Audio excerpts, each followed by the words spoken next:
En RDC, la plateforme politique Le Centre a fait son conclave à Kinshasa. Les assises ont duré 2 jours.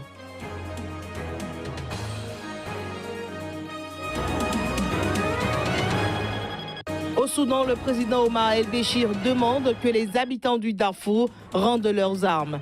L'objectif est de mettre un terme au conflit meurtrier qui dure des années.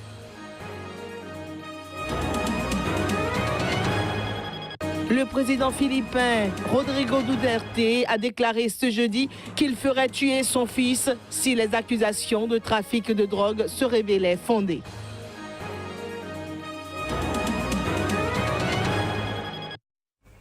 Bonjour chez vous, bienvenue à cette nouvelle session d'information sur SIC. En RDC, la plateforme politique Le Centre a ouvert le 19 septembre à Kinshasa son conclave. Durant 2 jours, les participants à ces assises discutent et élaborent le manifeste qui va déterminer le fondement idéologique du centre et les propositions de sortie de crise politique en RDC. Ils vont réfléchir durant 2 jours sur les voies et moyens de mettre fin à la crise politique que traverse la République démocratique du Congo. Les participants à ces assises vont ensuite élaborer le manifeste qui va déterminer le fondement idéologique de leur plateforme Le Centre et émettre des propositions de sortie de la crise politique du pays. Pour Germain Kambinga, président de cette plateforme, pense que le centre se présente comme une alternative crédible dans le conflit politique qui oppose la majorité présidentielle à l'opposition. Le centre sera donc la famille politique des Congolais qui ne se retrouve ni dans l'action de la majorité ni dans les positions radicales de l'opposition. Le centre entend à ce titre être une alternative crédible à la guerre opposant les propriétaires de la légalité. De son côté, Ngoy Mulunda Daniel, coordonnateur du conseil politique du centre et ancien président de la CENI, attire l'attention des Congolais sur le fait que confier le pays à la majorité présidentielle ou à l'opposition, c'est l'exposer au risque. La solution ne viendra ni de la droite ni de la gauche congolaise. La solution viendra des partis centristes ou du centre. C'est le 3e courant politique qui va donner la force à tous ceux qui ne se retrouvent ni à droite ni à gauche de la vie politique congolaise. Soulignons que une dizaine de partis politiques et une 50aine d'associations membres de cette plateforme prennent part à ces assises. En Ouganda, alors que le projet de réforme de la Constitution devrait être déposé ce jeudi devant le Parlement, la pression monte. Et il est question ici de supprimer la limite d'âge des candidats à la présidentielle. En l'état actuel, Museveni, au pouvoir depuis 1986, n'est pas autorisé à se représenter en 2021. Mais la Constitution a déjà été modifiée en 2005 afin de supprimer la limite des 2 mandats. C'est désormais la limite d'âge qui est visée. Mais une opposition tente de s'organiser contre ce projet. Certains aimeraient voir le sujet déterminé par un référendum. Au Parlement, les députés réfractaires tentent de convaincre leurs collègues de voter non. C'est ainsi que la police a convoqué 4 de ses députés dans le cadre d'une enquête pour communication offensante et incitation à la violence. 2 d'entre eux se sont présentés aux forces de l'ordre mardi. Ils doivent y retourner ce jeudi. C'est aussi ce jour que le projet d'amendement de la Constitution doit être déposé au Parlement. Kampala est fébrile dans l'attente de la présentation de ce projet d'amendement. Nous poursuivons ce journal à présent direction le Soudan. La guerre ne finit pas dans ce pays. Le président Omar El-Béchir a appelé mercredi les habitants du Darfour à rendre leurs armes de façon volontaire. La région est en proie à un conflit meurtrier depuis des années. Le conflit dans cette région avait éclaté en 2003. À l'époque, des insurgés issus de minorités ethniques avaient pris les armes contre le pouvoir de Khartoum, affirmant être marginalisés. Depuis, l'ONU dénombre près de 300 000 morts et 2,5 millions de déplacés. À présent, les autorités veulent récupérer les armes détenues par les tribus du Darfour, y compris celles qui ont agi aux côtés des forces gouvernementales. Mais elles sont contestées par des groupes rebelles. Ces derniers exigent du gouvernement d'expliquer d'abord pourquoi il a distribué des armes à des milices qui les ont utilisées contre certains groupes ethniques. Le gouvernement, de son côté, essaie de convaincre. Nous allons commencer par un ramassage volontaire pendant un certain temps afin de faire un ramassage forcé. Mais même avec cette première étape du ramassage volontaire, nous avons empêché toute force gouvernementale d'avoir des armes à moins d'être en service. Jusqu'à maintenant, nous sommes encore dans une phase volontaire. Malgré tout, Dieu merci, nous avons collecté plus de 2220 armes. Certains sont très grosses. Il y a 15 DSHKS, 24 Goronov et des mortiers. Des grosses armes que les militaires utiliseraient. Sur place, les habitants de Niala disaient soutenir le projet d'Omar El-Béchir. La collecte des armes nous rassure, nous les citoyens en général, parce que ça rapporte de la stabilité. Je ne veux pas d'armes ici, je veux la sécurité des gens. Le président soudanais est recherché par la Cour pénale internationale pour répondre d'accusations de génocide et de crimes de guerre au Darfour. Il a toujours refusé de se rendre à la CPI et affirme que le conflit est aujourd'hui terminé, ce que contestent des organisations de défense des droits de l'homme. Du côté du Kenya, la Cour suprême a blâmé mercredi la commission électorale pour sa gestion de l'élection présidentielle invalidée du 8 août. Elle le reproche à l'instance d'avoir proclamé les résultats sur la base de documents parfois douteux et de ne pas avoir permis l'accès à ses serveurs informatiques. Plus de précisions à travers cet élément. Les juges de la Cour suprême détaillaient ce mercredi les raisons pour lesquelles ils avaient décidé le 1er septembre d'invalider la réélection du président sortant, Uhuru Kenyatta, et ordonné la tenue d'une nouvelle élection. La vice-présidente de la Cour suprême a décrit des révélations perturbantes, voire saisissantes, sur la manière dont la commission électorale IEBC a mené les élections. It was inter alia, neither transparent nor verifiable. L'élection n'était ni transparente ni vérifiable. Pour cette seule raison, et sur la base de l'interprétation que nous avons donnée à l'article 83 de la loi électorale, nous n'avons pas d'autre choix que de l'annuler. We have no choice but to nullify it. La Cour a également reproché à l'IEBC d'avoir ignoré l'ordre de la Cour réclamant l'accès à ses serveurs pour vérifier des accusations de piratage affectant la transmission des résultats formulées dans la plainte de l'opposition.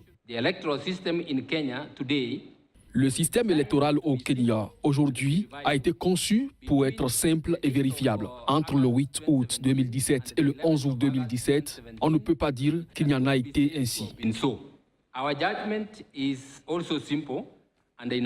Notre jugement est également simple et, à notre avis, clair et compréhensible. Il devrait conduire l'IECB à rechercher son âme et retourner à la case départ. Pour rappel, la commission électorale a fixé au 17 octobre la date de la nouvelle présidentielle, mais de nombreux doutes existent sur sa capacité à organiser ce scrutin dans un délai aussi court, notamment au vu de nombreux désaccords entre les différents acteurs sur la marche à suivre. Le président égyptien Abdel Fattah al-Sisi, qui participe aux travaux de l'Assemblée générale de l'ONU à New York, a rappelé mardi l'importance de relancer les négociations entre Palestiniens et Israéliens dans la plus longue crise de la région arabe. Il a fait cette déclaration intervenant après sa première rencontre publique avec le Premier ministre israélien Benjamin Netanyahou. Devant la tribune de l'ONU, le président Abdel Fattah al-Sisi a rappelé l'importance de relancer les négociations entre Palestiniens et Israéliens dans cette crise de la région arabe. Selon le chef de l'État égyptien, le moment est venu de parvenir à une résolution globale et définitive de cette interminable crise. Le moment est venu de parvenir à une résolution globale et définitive de la plus longue crise de la région arabe, à savoir la cause palestinienne, qui illustre clairement l'incapacité de la communauté internationale à mettre en œuvre une longue série de résolutions des Nations Unies et du Conseil de sécurité.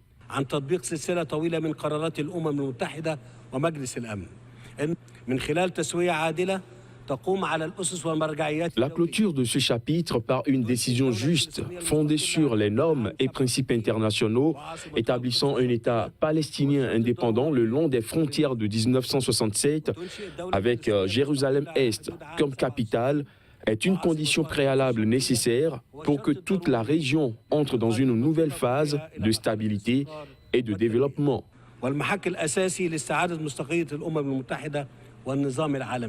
Abdel Fattah al-Sisi a fait cette déclaration après sa première rencontre publique avec le Premier ministre israélien Benjamin Netanyahou. Une rencontre qui témoigne de la volonté du Caire de revenir sur le devant de la scène diplomatique au Proche-Orient. Le président philippin, plus que jamais déterminé à en découdre avec les narcotrafiquants, Rodrigo Duterte a déclaré ce jeudi qu'il ferait tuer son propre fils si les accusations de trafic de drogue portées contre lui se révélaient fondées. Le chef de l'État assure que les policiers qui se chargeraient de son meurtre seraient protégés de toute poursuite. Paolo Duterte, fils du président philippin, a été entendu récemment par une commission d'enquête sénatoriale. C'était sur des accusations de trafic de drogue lancées par un sénateur de l'opposition. Duterte Junior, âgé de 42 ans, a alors démenti être membre d'une triade chinoise ayant fait entrer en contrebande aux Philippines une énorme cargaison de méthamphétamine. Rodrigo Duterte n'a pas spécifiquement parlé de ces accusations, mais a répété ce qu'il avait déclaré au moment de la campagne présidentielle de 2016. Il martelait qu'aucun de ses enfants n'était impliqué dans le trafic de drogue et qu'il serait puni durement s'il se révélait qu'il l'était. Une fois président, Duterte a déclaré qu'il serait heureux de massacrer 3 millions de toxicomanes. Depuis son arrivée au pouvoir en 2016, la police a annoncé avoir abattu plus de 3800 personnes, tandis que des milliers d'autres sont mortes dans des circonstances non élucidées. L'homme de 72 ans a remporté la présidentielle de 2016 grâce à une campagne sécuritaire outrancière. Il avait promis d'éradiquer le trafic de drogue. Parallèlement, certains parlementaires de l'opposition et d'autres critiques accusent le président et sa famille d'avoir été longtemps mêlés à des affaires de corruption pendant les 2 décennies de règne sur Davao, grande ville du sud de l'archipel. Et le chef du gouvernement espagnol a appelé mercredi les dirigeants séparatistes de Catalogne à arrêter l'escalade. Pendant ce temps, des milliers de Catalans protestaient contre les opérations policières pour prévenir l'organisation d'un référendum d'autodétermination interdit par la justice. Mariano Rajoy a appelé les dirigeants du gouvernement régional catalan à renoncer une fois pour toutes à cette escalade de désobéissance. Le président espagnol exprimait ainsi son désaccord à réaliser un référendum. Depuis le début, ce référendum est radicalement antidémocratique. Ils veulent abolir la constitution espagnole et le statut d'autonomie de la Catalogne en utilisant une porte dérobée sans les votes nécessaires et en contournant les mécanismes prévus par la loi pour les 2 cas. Chaque illégalité et chaque violation trouvera une réponse ferme, proportionnée et rigoureuse. Je demande aux dirigeants du gouvernement de Catalogne qui sont responsables de ce défi à notre cohabitation, de mettre fin à leurs actions illégales, d'abandonner ce qu'ils ont l'intention de faire. Ils savent que ce référendum ne peut plus être tenu. Arrêtez-vous, vous n'avez aucune légitimité. Revenez à la loi et à la démocratie et laissez les gens passer à autre chose. Ne leur créez pas d'autres problèmes en plus de ce que vous avez déjà causé. Pendant qu'il parlait, des milliers de personnes protestaient dans le centre de Barcelone contre les arrestations de cadres du gouvernement régional. Et bousculades ont opposé les forces de l'ordre aux militants, dont certains ont cahuté des voitures de la garde civile. Les forces de l'ordre ont mené des dizaines de perquisitions. Merci pour votre fidélité, une fois de plus démontrée. C'était votre journal sur Sika. Au revoir.